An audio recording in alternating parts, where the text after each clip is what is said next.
Alright, this video is going to be about adding digital products directly onto your mycliq page. Before starting this tutorial, you're going to want to make sure that your Gumroad account is connected via the settings tab. There's a separate tutorial on how to do that. It should be no longer than a minute to do so. You'll notice that it says connected to Gumroad, so my mycliq account is successfully connected to Gumroad.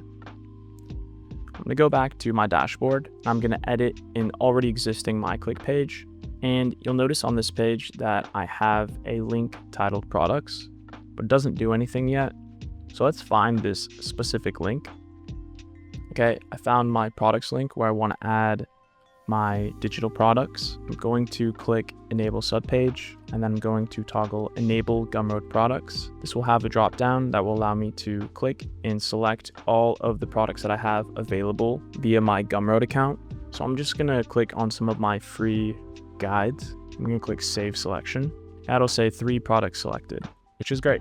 Now when users visit your mycliq page, all they have to do is click on products and it will give them a link to buy directly from you. Only on the first page load will it be slow.